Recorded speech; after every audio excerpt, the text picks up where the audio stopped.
Boyd and Associates. We're just waiting a few more minutes to let other residents join into the chat. So we'll be starting around 6:35.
Should we keep our video on or off, or just the people that are speaking, or?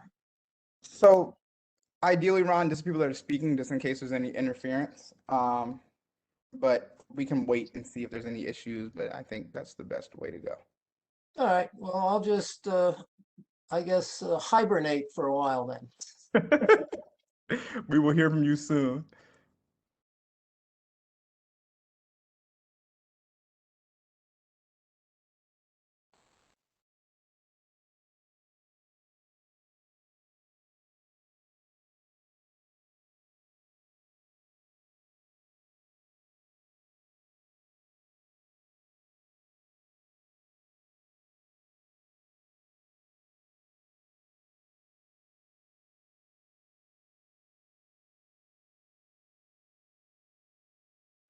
And I've seen a few more people are joining. So again, everybody, we'll be starting in just a couple minutes, just giving everybody an opportunity to join in.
Okay, I think we can go ahead and get started now.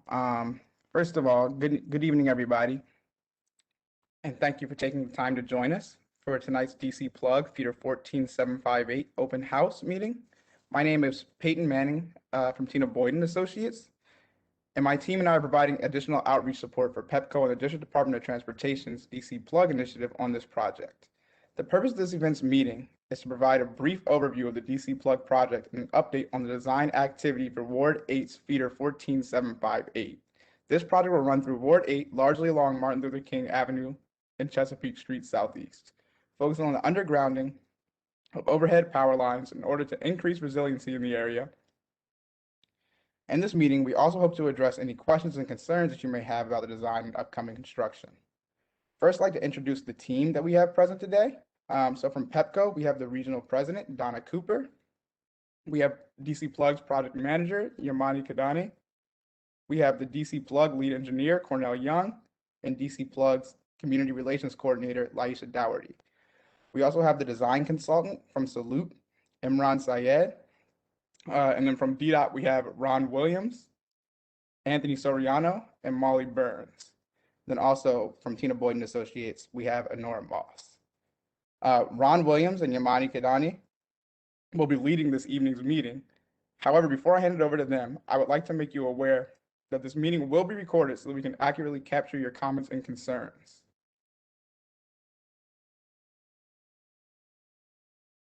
So the team will start by doing a presentation. Everyone's mic except the presenters will be muted during the presentation to avoid any background noise. If you have any questions throughout the meeting, we would ask you leave them in the question and answer section at the bottom right of your screen, and we will address all the questions at the end of the meeting. To open up the presentation, I'll be sharing a brief video with you, which highlights the DC Plug Initiative's process when undergrounding these power lines. And if you wouldn't mind giving me a second, as I would like to show you the website as well as this video.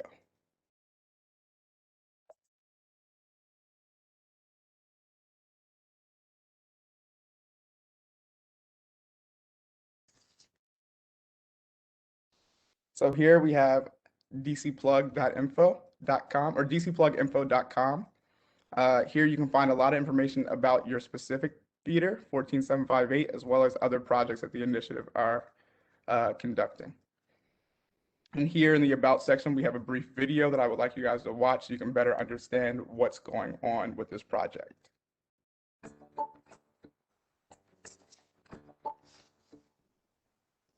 The District of Columbia has experienced more violent storms in recent years, resulting in extensive power outages. For this reason, the district and Pepco are working to reduce power outages by moving many of the overhead power lines underground to improve the infrastructure and enhance resiliency. Neighborhoods affected by construction will be notified well in advance of the project start date. This will include the posting of no parking signs. Construction will begin with the coordination of streets and sidewalks impacted in your neighborhood. Signs will be posted, and flaggers will direct vehicles and pedestrians around construction crews. Before any digging begins, other existing utility lines that may be in the path of construction will be carefully identified and marked in the field. In some cases, small plants, trees, and grass will need to be removed from public spaces to allow for digging and placement of new underground equipment.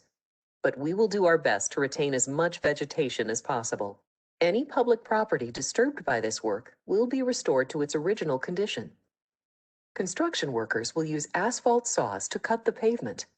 A backhoe will dig a trench for the placement of the distribution line. Periodically along the main primary line, manholes and tap holes will be required to house equipment and to provide access for inspections and repairs.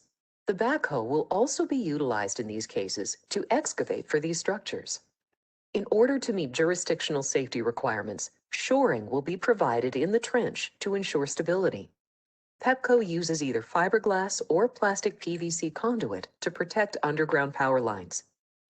Concrete will be poured into the trench to encase and secure the conduit, and steel plates will be placed over the trench temporarily to make the road usable to vehicle traffic. After the concrete is set, the steel plates will be removed and the trench will be repaved in sections.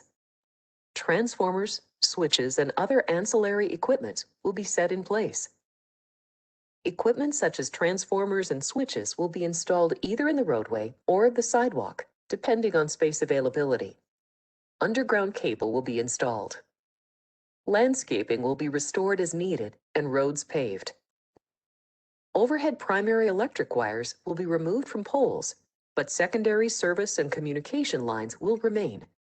Finally, the new underground power lines will be energized. While electricity will remain on throughout the project, there will be a short scheduled outage needed to switch from the overhead lines to the new underground system. We appreciate your patience while the district and Pepco improve the future of electrical service for the District of Columbia residents.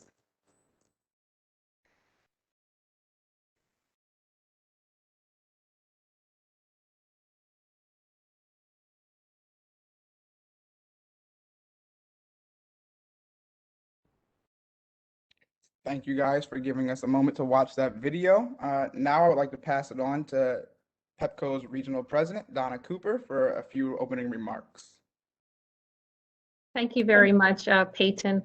Just you. wanted to thank everyone that has joined us this evening to discuss the DC Power Line Undergrounding Initiative.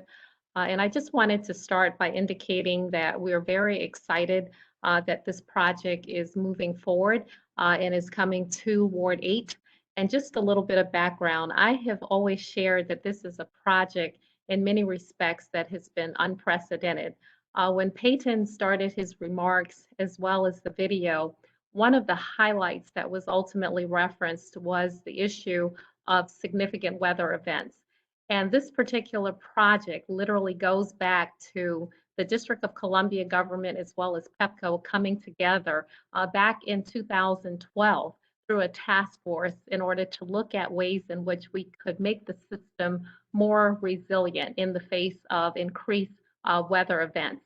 If you look across the nation, what you will find when there are significant weather events, there are various stakeholders that will sometimes come together, come up with plans to execute, and never move on those plans to execute. DC Plug was very different. Around the table, you had Pepco, you had the District of Columbia government with multiple agencies and departments, the Public Service Commission, the Office of the People's Counsel, the other utilities, community members. So it was a wide range of stakeholders that worked for virtually almost a year, analyzing what could we do and what was the actual structure and process that we could undertake to be considerate of a more resilient system, which inherently impacts reliability, focusing on the issue of affordability, and focusing on the issue, from my perspective, is not the aesthetics, but the resiliency piece.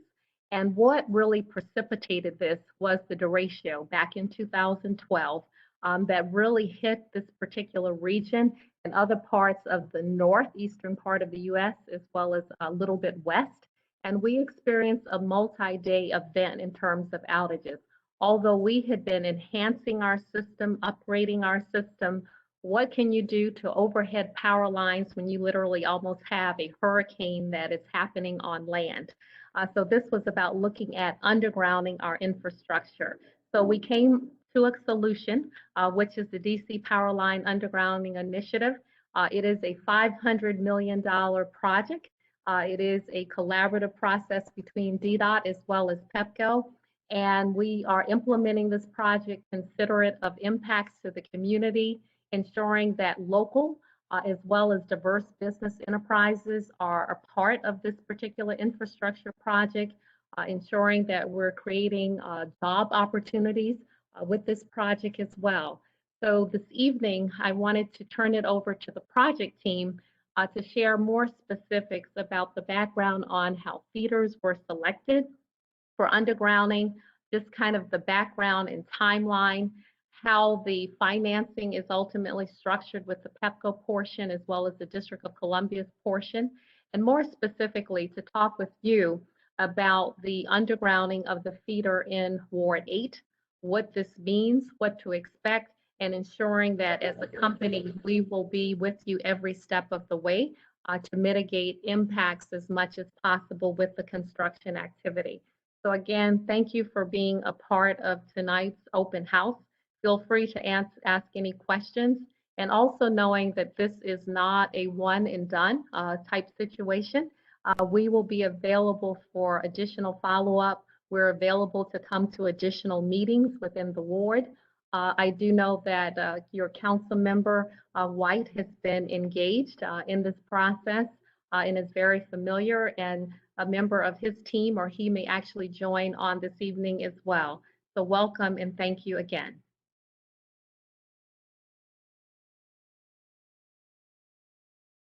Thank you, Dana. Let me turn on my video. I'm having some network issue, but I'm gonna turn on my video quickly so I can introduce myself. My name is Diamana Kidane. I'm the project manager for DC Plug from Pepco side, and I'll be covering a few slides on the presentation today. So I'll start by discussing the feeder selection process. So just for everyone's awareness, feeders provide power to about 500 to 1,500 residents. So in the feeder selection process, we look at the reliability data of the existing overhead feeders in the district. And those reliability data are like the duration of outage and the frequency of outage. And then also the what is the value of these undergrounding per the dollar spent. So we look at these in the 5 words that DC Plug initiative is active. So those words are word 3, 4, 5, 7, and 8. So using these reliability data, we rank the feeders based on the feeders that are susceptible to overhead outage as a result of storms. And then based on the ranking, we identify feeders in each ward.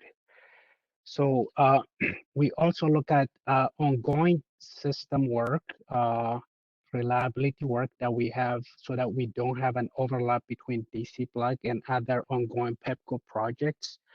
And then the next step will be to see if there are already opportunities as a result of ongoing DDOT projects in the area that we can leverage the existing possible roadway reconstruction projects and then underground feeders along those lines. So after going through these criteria, we select a feeder to be undergrounded and we file that with the commission in our biennial plans. Next slide, please. So this diagram shows the existing overhead feeder and the impact of a tree falling on the existing overhead feeder. As you can see here, like on the top of the drawing, you see a tree falling, and then as the color of the house changed from green to red, indicating that these houses are seeing outage as a result of the tree falling on the overhead feeder. So on the next slide, you're going to see the proposed solution where we will be, I'm going to let the animation run. Okay, on the next slide, you're going to see the proposed solution where we have the primaries and laterals undergrounded. The secondaries are going to remain overhead. So the secondaries only supply power to a handful of houses, whereas the primary and lateral supply power to like a larger community. So as you can see that the same tree that fell earlier, if it falls here, you're not gonna see any outage. Whereas if you have a tree falling on a secondary, it will only impact a few houses. So our solution here is to underground the primaries and laterals. Next slide, please. I'll have Ron speak about the specific feeder 14758 timelines and then the next steps on these feeders. Thank you, Yamani. Hi, I'm Ronald Williams, and I'm the DC Plug Program Manager with DDOT. And we're going to go through a quick timeline here. The project initially kicked off in May of 2020.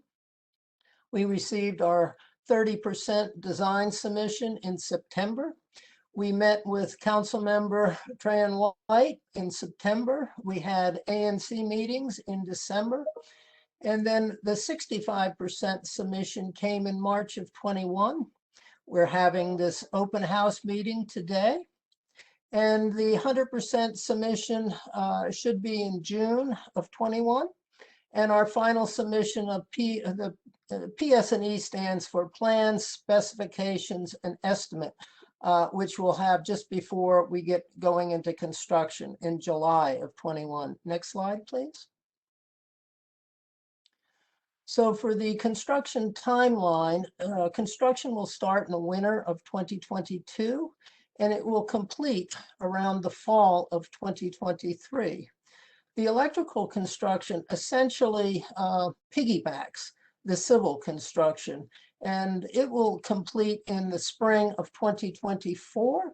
And the feeder will be energized in the spring of '24. And again, all this depends on weather and other outside factors that we don't have a lot of control of. So I'll just say subject to change, but that's where we are today. Next slide, please.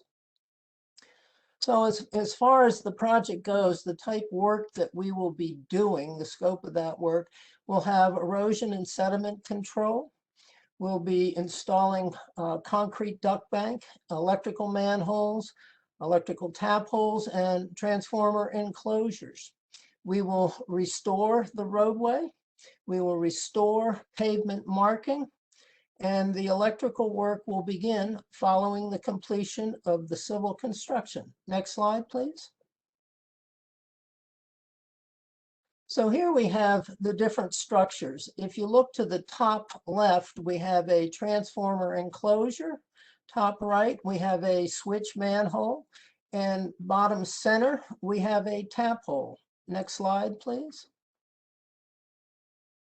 So here we have the overall feeder map of 14758.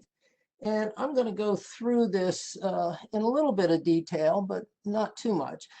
Starting on the left side of the diagram, which is essentially the northern portion of the feeder that runs along Chesapeake Street in an east-west direction from Overlook Avenue, heading east across Martin Luther King Avenue to South Capitol Street. And then if we go back to the Martin Luther King intersection with Chesapeake, essentially we start heading south past Irving Street and continuing south on to Martin Luther King as far as Joliet Street. The feeder then continues east along Joliet Street, with one part going up South Capitol Terrace and the other part going to First Street and terminating at South Capitol Street. Going back to the intersection of Martin Luther King Jr. and Irving, the feeder continues in a easterly direction and turns up, or turns down, I guess, to Ivanhoe Street. Essentially, the feeder is approximately 11,000 feet, which is just a little bit over 2 miles. Next slide, please. Here we show an aerial view, and it'll be in sections of the feeder. And I'd like to tell you about the lines. The black line represents the duct bank, the concrete duct bank where the conduits and electrical cables will be. And if you look down in the lower left hand of the slide, we have the little green structures, or in the legend, we identify the manhole, tap holes, and transformer enclosures, which I talked about in a previous slide. Yes, keep going now. Again, continuing, yes. More. Here's that little Ivanhoe, it's kind of like a loop, and then up to Joliet. More on Joliet. Now to First. And we pretty much terminate at South Capitol. So next we'll talk about the maintenance of traffic. Essentially, that will be able to maintain accessibility for the residents and businesses. There will be parking impacts, and we will provide 72-hour advance notice of those impacts. We will provide safe accommodation for pedestrians and bicyclists, and all during construction. And we have a public outreach team that will coordinate with the residents throughout construction. Next slide, please. And here we're showing some cross sections. This one happens to show on the left the construction area. We have 2 bicycle lanes and 2 travel lanes. Next slide, please. Here we have parking, 2 travel lanes, and construction on the right. And here we have construction in the center, 2 travel lanes, and a parking lane. And here we have 2 travel lanes and construction. Again, as the construction moves into the different areas, these will be typical configurations for a specific area. That's, I think, the best way to describe it. Next slide, please. And now I will turn it over to Laisha to talk about communication strategy and our education plan. Awesome. Thank you so much, Ron. So my name is Laisha Doherty, and I work in Pepco Government Affairs, leading the communications and public outreach efforts for the DC Plug Initiative. So one of the wonderful and unique things about the DC Plug Initiative is that our goal is to hire up to 100% district-based businesses and residents. And so with that, we have hired a team, our contractors, our public outreach components. A majority of us are district-based. As part of the biennial plans, we do also file an integrated communication strategy. And what that is that's our play-by-play book of what we plan to do with as it relates to reaching out to the residents and all stakeholders involved in the project. So as you'll see, there's a project meeting playbook where we try to communicate with residents 1 month prior to construction, pre-construction, during construction. We also have emergency meetings if plans need to be changed. We also do have quarterly open houses to provide residents more detailed updates of the work that we're doing. We also attend ANC meetings and civic association meetings throughout the duration of the project. We also have some common collateral that goes along with this strategy. Social media outreach. So both Pepco and DDOT social media teams will often tweet or alert residents to any project changes or updates. We also have the undergrounding video, which you all had the opportunity to view at the beginning of this presentation. Project fact sheets, flyers, and door hangers, and project area maps are usually hand delivered to residents along the project route. For example, if there is a street that we need to do longer work on, we will definitely alert those residents via door hanger delivery. We also have worksite signs, which are construction signs that shows the DC Plug logo in addition to the DC Plug contact information. That way, if there are any concerns about the work that is going on in your neighborhood, you know for sure that it's DC Plug and you definitely know how to find us. Below, you'll see our project hotline, which is the 1844 number, our project website, which is dcpluginfo.com, and our project email address, which is questions@dcpluginfo.com. And those are all the distinct ways that you can contact us regarding any questions with the project, any concerns you may have, any special requests. And so I'll turn it over to Peyton to close us out.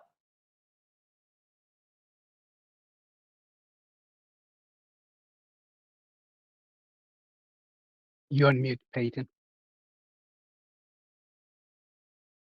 Sorry about that, everybody. So that essentially wraps up our meeting. First of all, we will be getting into a Q&A section after this, but we ask that everybody completes this Title VI form. And as a recipient of the federal assistant, DDOT must ensure that all of its programs, activities, and public meetings are conducted in compliance with Title VI of Civil Rights Act of 1964. This act ensures non-discrimination based on race, color, or national origin. The Title VI Public Meeting Participant Questionnaire is used to obtain information to help DDOT ensure that we are informing the public and conducting our meetings in a non-discriminatory manner. So we would ask that everybody either uses this link that you see at the top, rebrand.ly, DC Plug /DC Plug Feeder 14758, Title VI, Title VI. Or you can scan this QR code over here in the right corner to access this quick survey. And also you will be prompted to the survey once you close out this meeting if you're viewing it from your computer. So we will ask if you could take a minute or two to fill that out. I'll leave the screen up for a couple more seconds in case anybody wants to scan that QR code or write down the link. Again, it's rebrand.ly /DC Plug Feeder 14758. Title VI.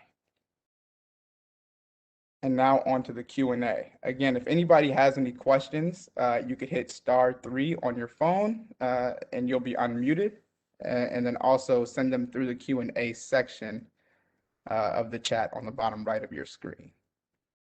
We do have a couple questions that I'll prompt to the team when you're ready. So the first one is from Stephanie Allen. And she wants to know if she'll be losing power during the construction. This is Yaman. So the short answer is there will not be any power loss during construction, especially the civil construction. So the only minimal outage that the residents and the customers will see is during the transfer from the existing overhead feeder to the underground. That's a very short window. Otherwise, during the civil construction as well as the electrical construction, resident will not see outage. Great. Thank you so much, Imani. And Stephanie, I hope that answers your question. And then also we have a question from James Mason. When does the construction officially start?